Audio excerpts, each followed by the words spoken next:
Welcome to a new video. Hit that like button. I need to rush this one. Hopefully this will be fast because I am really behind on my schedule.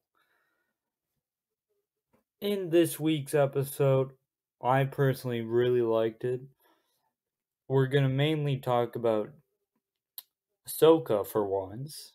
First time for everything. And also go into obviously the double fake idol, which is like the main thing of the episode, is even more important than an elimination, probably.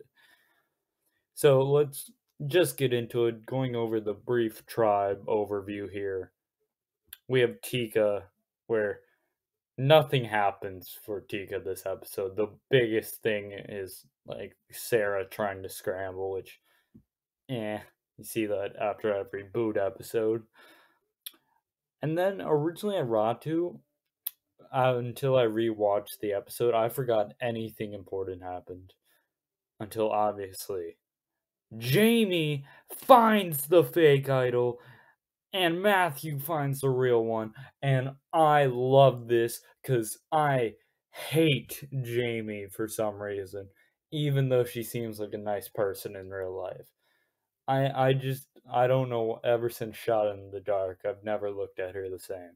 And Matthew has become one of my favorite players each week, even though like it seems like each episode he reaches a high, then a low, and then a high the next time he's shown. So it's a really out of frequency, and I love him so far for it. So that was great, and I'm so happy it was a fake. I was so mad when I first saw that she found an idol because, I mean, her statement follows: I found an idol while looking for worms. If it's that easy on Survivor, you do not deserve an idol, and I hate to tell you that, girl. And then on Soka, it originally starts with the usual of Matt and Franny are targeted because power couple might be a thing. So yeah. And then Matt finds a fake idol, which proves Danny's dominance is still happening. And I'm not that mad about it. I actually like Danny. He's also one of my favorites. And he's fully in power. He's talking strategy to 4 out of 2 people in this tribe.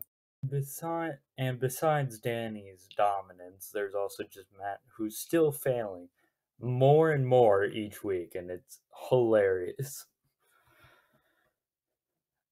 Yeah, and even like when Danny goes and reveals in front of Josh that Matt has an idol, Josh is still invisible. I forgot Josh was in an episode until this, like in the season. I'm calling him Purple Josh now. He's just not a part of the season. So anyway, the challenge happens and it goes. First place is Ratu. Why did I want to say Raku? Second place was Tika, and last place was Soka. About time. It seems like every challenge dominance ends in third or fourth now, which is great because half the time there's always boring people on those tribes. So this is where things get really interesting because originally the plan was to target Matt or Franny. Probably Franny because everyone thinks Matt has an idol even though it's fake.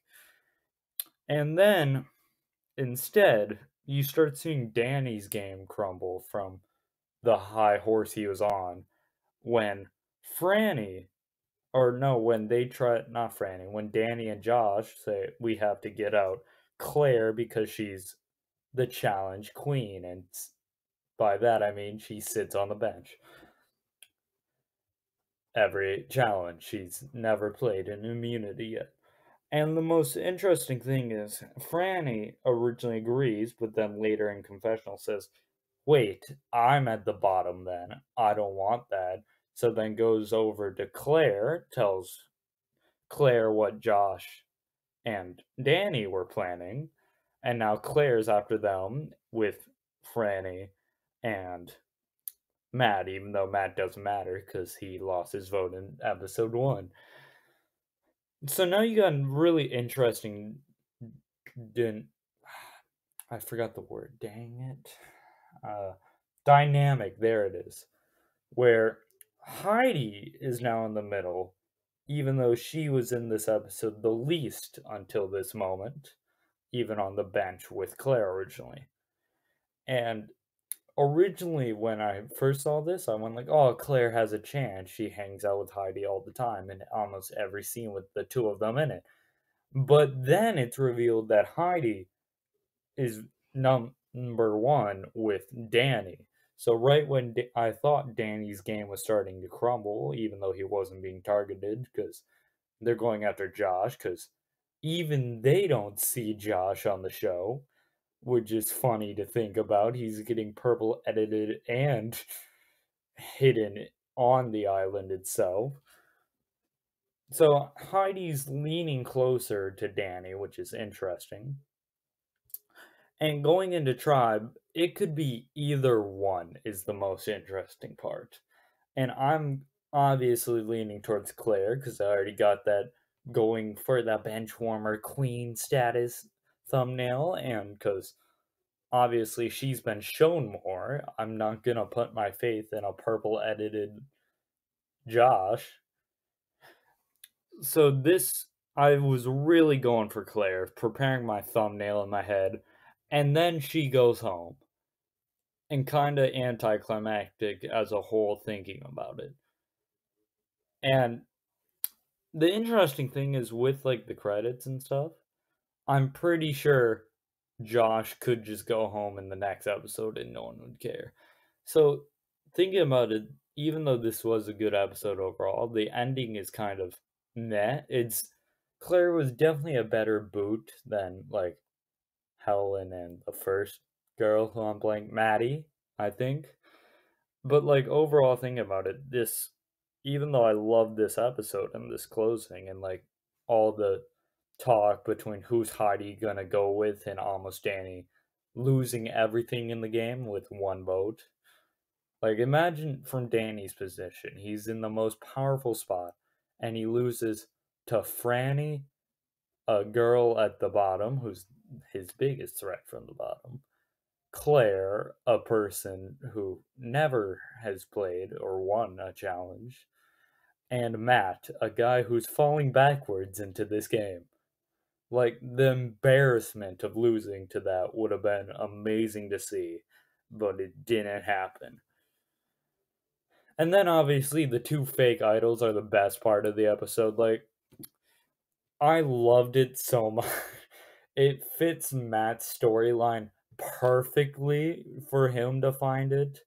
And I do not like Jamie. She's my least favorite player right now, so I also like seeing her losing.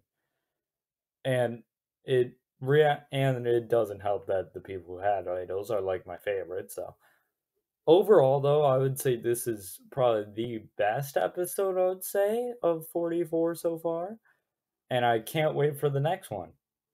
Peace. Just wish I got to see more. You get, and the queen stays queen.